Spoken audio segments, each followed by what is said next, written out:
വെള്ളിയാഴ്ചയിൽ ഖുതുബ നടക്കും. അഹ്ലുസുന്ന വൽ ജമാഅയുടെ പള്ളിയിലൊക്കെ നടക്കുന്നത് അറബി ഭാഷയിലാണ് ഖുതുബ നടക്കുന്നത്. എന്നാൽ ബിദഈകളുടെ പള്ളിയിൽ അതൊരു മലയാള പ്രസംഗമാണ്. ഈ വിഷയത്തിൽ ഈ തർക്കത്തെ കുറിച്ച് നമ്മളൊന്ന് ആലോചിച്ചു നോക്കണം. ഇത് പറയുമ്പോൾ പുത്തനാശയക്കാരൻ ആദ്യം പറയും അതൊരു പ്രസംഗമാണ് എന്ന്.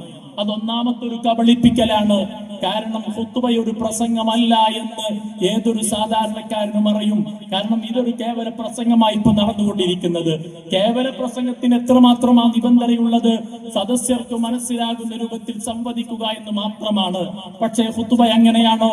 ആ ഇമാമിന്റെ വരവ്, ഖതീബിന്റെ മിമ്പറിലുള്ള കയറൽ, മിമ്പറിൽ നിന്ന് ഭവ്യതയോടെ എഴുന്നേറ്റ് നിൽക്കൽ, ഹംദ് കൊണ്ട് തുടങ്ങൽ, സ്വലാത്ത് ചൊല്ലൽ, അങ്ങനെ തുടങ്ങിയിട്ട് ആ ശർത്തും ഫർദും ഒക്കെ ഒപ്പിച്ച് ഈമാൻ സ്ഫുരിക്കുന്ന മുഖത്തോടുകൂടെ വൈജ്ഞാനികമായ ആദരങ്ങളിൽ നിന്ന് ഖുതുബയുടെ ഈരടികൾ കേൾക്കുമ്പോൾ മുസ്ലിമിന്റെ മനസ്സിലുണ്ടാകുന്ന ഒരു ഈമാനികമായ സന്നിവേശമുണ്ട്, ഈമാനിയായ ഒരു വിപ്ലവമുണ്ട്. എന്റെ പ്രിയപ്പെട്ട സഹോദരന്മാരെ, അതൊരു ഇബാദത്താണെന്ന് പറയാതെ നമുക്ക് മനസ്സിലാകും. കാരണം വിശുദ്ധ ഖുർആൻ ഖുതുബയെ പറ്റി പറഞ്ഞത് എന്താണ്? യാ അയ്യുഹല്ലദീന ആമനു ഇദാ നൂദിയ ലിസ്സലാത്തി മിൻ യൗമിൽ ജുമുഅത്തി ഫസ്ഔ ഇലാ ദിക്രില്ലാഹ്.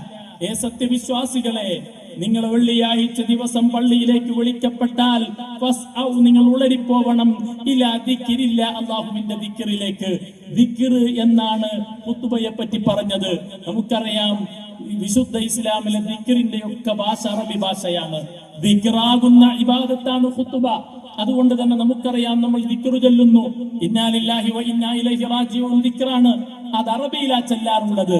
സുബ്ഹാനല്ലാഹ് ചൊല്ലുന്നു അറബിയിലാ, അൽഹംദുലില്ലാഹ് ചൊല്ലുന്നു അറബിയിലാ. ഇങ്ങനെ ഏത് ദിക്ർ എടുത്തു നോക്കിയാലും അറബി ഭാഷയിൽ ചൊല്ലും.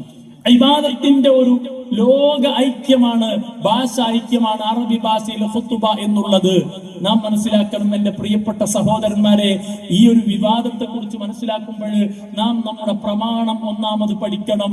ഈ വിഷയത്തിൽ വഹാബികൾ ഈ പുതിയ വാദവുമായി വന്നു. പക്ഷെ അവർക്ക് ഇതിനൊരു തെളിവുമില്ല. എവിടെ നിന്നാണ് ഇത് കിട്ടിയത്? തുർക്കിയിലെ മുസ്തഫ കമാൽ പാഷ, അദ്ദേഹം തുർക്കിയിൽ അറബി ഭാഷയെ ജനമനസ്സുകളിൽ നിന്ന് ഉന്മൂലനം ചെയ്യുന്നതിന് വേണ്ടി അദ്ദേഹം ഒരു പ്രവർത്തനം നടത്തി. എന്താണത്? ആദ്യമായി ചെയ്തത് അറബി ഭാഷയിലുള്ള ഖുതുബ അത് തുർക്കി ഭാഷയിലാക്കാൻ പറഞ്ഞു. എന്തിനു വേണ്ടി? അത് മുസ്ലിമീങ്ങളുടെ മനസ്സിൽ നിന്ന് അല്പാൽപമായി അറബി ഭാഷയുടെ മക്കാനത്തിന് എടുത്തു മാറ്റാൻ വേണ്ടിയിട്ടുള്ള ഒരു കുൽസിത ശ്രമം ആയിരുന്നു യഥാർത്ഥത്തിൽ തുർക്കിയിൽ മുസ്തഫ കമാൽ പാഷ നടത്തിയത്. അത് കേരളത്തിൽ ചെറിയ കടമെടുത്തു.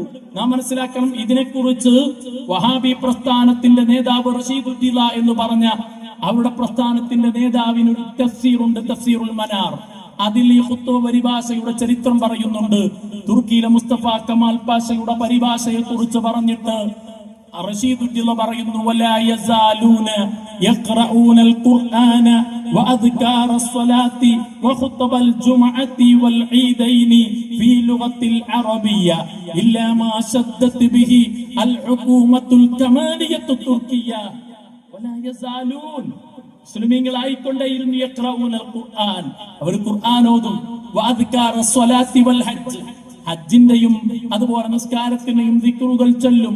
വഖുതുബൽ ജുമുഅത്തി, ജുമുഅയുടെ ഖുതുബകൾ, പെരുന്നാളിന്റെ ഖുതുബകൾ ഫീ ലുഗത്തിൽ അറബിയ്യ, അറബി ഭാഷയിൽ. ഇതിങ്ങനെ നടന്നു വരുന്ന പവിത്രമായ ഒരു ഇബാദത്താണ്. ഇല്ലാ മാ ശദ്ദത് ബിഹി ഹുകൂമത്തുൽ കമാലിയത്തു തുർക്കിയ്യ. മുസ്തഫ കമാൽ പാഷ ഈ ഒരു പാരമ്പര്യത്തിൽ നിന്ന് ഒറ്റപ്പെട്ട ഒരു വാദവുമായിട്ട് വന്നു. പിന്നെന്ത് സംഭവിച്ചു? റഷീദുദ്ദീല തഫ്സീറുൽ മനാറിൽ പറയുന്നു, ഈ ഖുതുബ പരിഭാഷപ്പെടുത്തി തുർക്കിയിലുള്ള ഖുതുബ കേട്ടപ്പോൾ ആളുകൾ അതിനെ പരിഹാസത്തോടെ കണ്ടു. എത്രത്തോളം ചെരുപ്പെടുത്തിട്ട് പരിഭാഷപ്പെടുത്തിയ ആ മൗലവി എറിഞ്ഞു എന്ന് വരെ റഷീദുദ്ദീല തഫ്സീറുൽ മനാറിൽ പറയുന്നുണ്ട്. ഞാൻ പറയുന്നത്, ഇത് കേരളത്തിൽ ചെന്ന് കടമെടുത്തിട്ട് കേരളക്കരയിൽ ഖുതുബ പരിഭാഷയുമായിട്ട് വന്നു. നാം മനസ്സിലാക്കണം. എന്നിട്ട് അവരെന്ത് ചെയ്തു? അവർ ഈ വിഷയത്തിൽ എല്ലാ പള്ളികളിലും മലയാള ഖുതുബ നടത്താൻ തുടങ്ങി. അതിനവർക്ക് ഖുർആനിൽ തെളിവുണ്ടോ, ഹദീസിൽ തെളിവുണ്ടോ, ചരിത്രത്തിൽ തെളിവുണ്ടോ എന്ന് ചോദിച്ചാൽ ഇല്ല എന്നതാണ് സത്യം. കാരണം എന്താ?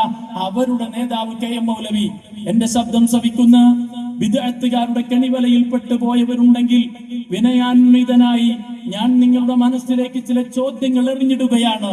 നിങ്ങളുടെ മനസ്സിനോട് ചോദിക്കണം, മനസ്സാക്ഷിയോട് ചോദിക്കണം, നിങ്ങൾ ചെയ്യുന്ന ഈ പ്രവർത്തനത്തിന് വല്ല തെളിവുമുണ്ടോ എന്ന്. സാക്ഷാൽ KM മൗലവി വഹാബി പ്രസ്ഥാനത്തിന്റെ സ്ഥാപക നേതാവാണ്. അദ്ദേഹം ഈ വിഷയത്തിൽ ഒരു പുസ്തകം എഴുതി. ആ പുസ്തകത്തിന്റെ പേര് ജുമാ ഖുതുബ എന്നാണ്. ആ ജുമാ ഖുതുബ എന്ന് പറഞ്ഞ പുസ്തകം KM മൗലവി എഴുതിയത് ഖുതുബ മലയാളവൽക്കരിക്കാമെന്ന് തെളിവ് തേടിയിട്ട് എഴുതിയതാണ്. പക്ഷെ അതിൽ അദ്ദേഹം ഒരു കാര്യം പഞ്ചപുച്ഛമടക്കി അംഗീകരിക്കുന്നുണ്ട്. എന്താ അദ്ദേഹം പറഞ്ഞത്? വിഷയങ്ങളൊക്കെ പറഞ്ഞു വന്ന് ഈ പുസ്തകത്തിന്റെ അവസാനം അദ്ദേഹം പറയുന്നു, ലാക്കിൻ ഹാഗുനാ ശൈഉൻ യംബഗി ഇൽതിഫാതു ഇലൈഹി. ഇവിടെ ശ്രദ്ധേയമായ ഒരു വിഷയമുണ്ട്, എല്ലാവരും അത് ശ്രദ്ധിക്കേണ്ടതാണ്. എന്താണെന്നറിയുമോ? അന്ന സലഫ സ്വാലിഹ മിന സ്വഹാബത്തി വത്താബിഈൻ, സലഫു സ്വാലിഹീങ്ങളായ സ്വഹാബത്തും താബീങ്ങളും കാനൂ ഫീ ബിലാദിൽ അജം, അവർ അനറബി നാടുകളിൽ വിശുദ്ധ ദീനിന്റെ പ്രബോധന പ്രവർത്തനത്തിന് പോയി. സ്വഹാബത്ത് ലോകത്തിന്റെ നാനാദിക്കുകളിലേക്കും വിശുദ്ധ ദീനിന്റെ പ്രബോധനത്തിന് പോയി. അപ്പൊ അവരൊക്കെ ഖുതുബ നിർവഹിച്ചു. അവരേത് ഭാഷയിലാണ് ഖുതുബ നിർവഹിച്ചത്? KM മൗലവി ജുമാ ഖുതുബ എന്ന് പറഞ്ഞ പുസ്തകത്തിൽ പറയുന്നു, അവരൊക്കെ ഖുതുബ നിർവഹിച്ചത് അറബി ഭാഷയിലാണ്. അറബിയല്ലാത്ത ഭാഷയിലേക്ക് അവർ തർജുമ നടത്തിയതായിട്ട് ഇന്നാ ലം നജിദ് ഫീ കുതുബിൻ മിനൽ കുതുബി അന്ന സലഫ സ്വാലിഹ മിനസ് സ്വഹാബത്തി വത്താബിഈൻ. നമ്മളാരും ഒരു തെളിവും എനിക്ക് കിട്ടിയിട്ടില്ല എന്ന് പറഞ്ഞത് വഹാബി പ്രസ്ഥാനത്തിന്റെ സ്ഥാപക നേതാവ് KM മൗലവിയാണ്. ഇനി ഞാൻ മുജാഹിദിന്റെ കെണിവലയിൽ പെട്ടുപോയിട്ടുണ്ടെങ്കിൽ അവരോട് ചോദിക്കട്ടെ, KM മൗലവിക്ക് തെളിവ് കിട്ടാത്തൊരു കാര്യത്തിൽ നിങ്ങൾക്ക് എവിടെ നിന്ന് കിട്ടി തെളിവ്? ഇതിനായത്തിൽ തെളിവുണ്ടോ? ഹദീസിൽ തെളിവുണ്ടോ?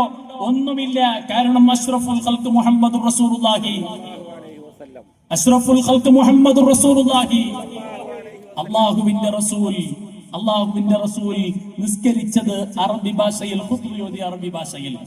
ഇമാം നാഫി റളിയല്ലാഹു അൻഹു അവിടുത്തെ ശറഹുൽ മുഹദ്ദബിൽ ഖുത്ബ അറബിയാവണം എന്നതിന് തെളിവായി ഒരു ഹദീസ് കൊണ്ടുവന്നു. സ്വല്ലു കമാ റഅയ്തുമൂനി ഉസല്ലി, സ്വല്ലു നിങ്ങൾ നിസ്കരിക്കണം, കമാ റഅയ്തുമൂനി ഉസല്ലി, ഞാൻ എങ്ങനെയാണോ നിസ്കരിച്ചത് അതുപോലെ നിങ്ങൾ നിസ്കരിക്കണം. റസൂലുള്ളാഹി സ്വല്ലല്ലാഹു അലൈഹി വസല്ലം പരിശുദ്ധമായ വെള്ളിയാഴ്ച ദിവസം അറബിയിൽ ഖുത്ബയോതി, അറബിയിൽ നിസ്കരിച്ചു. അതുകൊണ്ട് തന്നെ അറബിയിൽ ഖുത്ബയോതി അറബിയിൽ നിസ്കരിക്കണം എന്നതിന് ഈ ഹദീസ് തെളിവാണെന്ന് ഇമാം നാഫി റളിയല്ലാഹു അൻഹു ശറഹുൽ മുഹദ്ദബിൽ പറയുകയാണ്. എന്റെ പ്രിയപ്പെട്ട സഹോദരന്മാരെ, അതാണ് നമ്മൾ ഖുത്ബയുടെ ഭാഷയിൽ നമ്മൾ ആ പാരമ്പര്യത്തിന്റെ പവിത്ര പാതയിലൂടെ ഇങ്ങനെ കടന്നു വരികയാണ്. ഹദീസിൽ കാണാം, വെള്ളിയാഴ്ച പള്ളിയിലേക്ക് വരുമ്പോൾ മലക്കുകൾ പള്ളിയുടെ കവാടത്തിൽ ഇരുന്നിട്ട് അവരിങ്ങനെ രേഖപ്പെടുത്തിക്കൊണ്ടിരിക്കും. ആരുടെ പേരാണ്? വരുന്ന ഓരോരുത്തരുടെ പേര്, അദ്ദേഹത്തിന്റെ ബാപ്പയുടെ പേരും മലക്കുകൾ എഴുതി അവസാനം മിമ്പറിലേക്ക് ഖതീബ് കയറുന്ന ഘട്ടത്തെ കുറിച്ച് റസൂലുള്ളാഹി പറയുന്നു, വൈദാ ഖറജൽ ഇമാം ഖുത്ബക്ക് പുറപ്പെട്ടാൽ അവരവരുടെ ഏട് മടക്കി വെക്കും. അവർ ദിക്റാകുന്ന ഖുത്ബയെ ശ്രദ്ധിച്ചുകൊണ്ട് നാം മനസ്സിലാക്കണം, ഖുത്ബ ഒരു ദിക്റാണ്. അത് ആ ദിക്റിന്റെ ഭാഷ അറബിയാണ്. അതുകൊണ്ടാണ് ഖുത്ബ എന്ന വെള്ളിയാഴ്ച നടക്കുന്ന പവിത്രമായ ഇബാദത്ത് അറബി ഭാഷയിൽ തന്നെ സ്വഹാബത്ത് പള്ളികളിൽ നിർവഹിച്ചത്. സ്വഹാബത്ത് നിർമ്മിച്ച 11ഓളം പള്ളികളിൽ അന്ന് മുതൽ ഇന്ന് വരെ തുറന്നു വരുന്നത് ഈ പാരമ്പര്യത്തിന്റെ പവിത്രപാതയാണ്. പിന്നെ എവിടെ നിന്ന് കിട്ടി പുത്തനാശയക്കാരെ നിങ്ങൾക്ക് ഇതിന് തെളിവ്?